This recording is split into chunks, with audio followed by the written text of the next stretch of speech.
বিসমিল্লাহির রহমানির রহিম। আসসালামু আলাইকুম। সবাই কেমন আছেন? আশা করি সবাই ভালো আছেন। আজকে আর একটা নতুন ব্লগ নিয়ে আসলাম। তো এই তো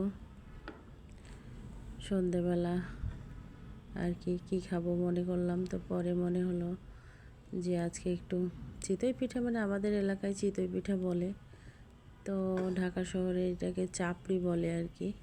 চাউলের গুঁড়া আর একটু গমের আটা নিয়ে নিয়েছি, আগেই গোলায় রাখছিলাম আর কি, তো ওইটাই আর কি। তো পরে আমাদের এলাকায় এই যে মাটির যে তাওয়াটা বলে, এটা আমাদের এলাকায় মাটির খোলা বলে আর কি। তো এই তাওয়াটা আমার আম্মা অনেক দিন আগে আমার বাসায় নিয়ে আসছিলো, তো ওটাই ছিল। তো ওই তাওয়াটা আর কি চুলায় দিয়ে দিয়েছি।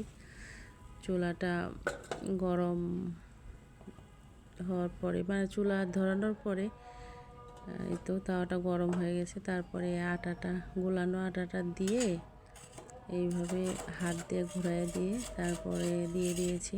তো ওইটা দেওয়ার পরে তো অনেক আটা থাকে, তার জন্য ঢাকনা দিয়ে দিয়েছিলাম। তো ঢাকনাটা উঠাই দিয়েছি। এখন এই তো চাপড়িটা এইভাবে উঠালাম।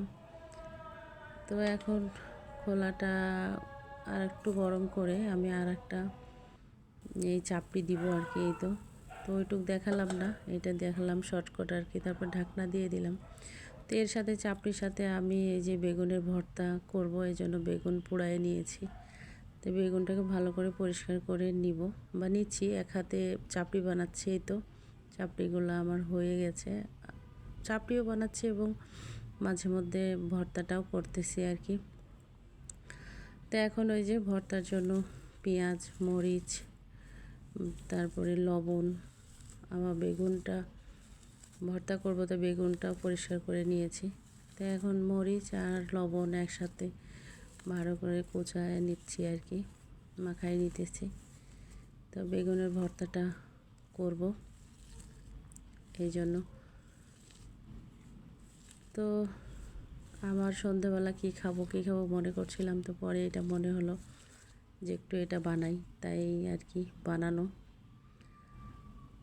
তা আবার এই তো বেগুন ভর্তাটা কম বেশি কি হয়ে আসছে। এখন আমি সরিষার তেল দেবো আতি। তো এই তো সরিষার তেল দিচ্ছি। তো এখন পুরো পরিষ্কার করা বেগুনটা আমি সুন্দর করে ভালো করে ভর্তাটা করব আর কি। তো এই তো ভর্তা করতেছি।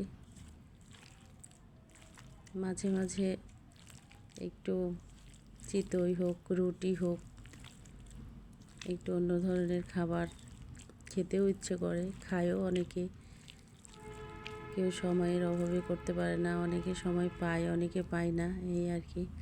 তা আমার ভর্তাটা হয়ে গেছে, বেগুন ভর্তা। এখন এই তো চিতই পিঠা বলে আমাদের নওগাঁর ভাষায়, কিন্তু এটা ঢাকা শহরে চাপড়ি বলে। তো আমি ধনেপাতার চাটনিটাও নিয়েছি, এটাও, এবং বেগুনের ভর্তাটাও। তো এই তো এখন এইটা আমার অলরেডি হয়ে গেছে। তো আপনারাও মাঝে মধ্যে বানাই খাবেন, আশা করি ভালো লাগবে।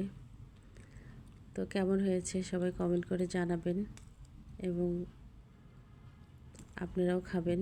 আল্লাহ হাফেজ।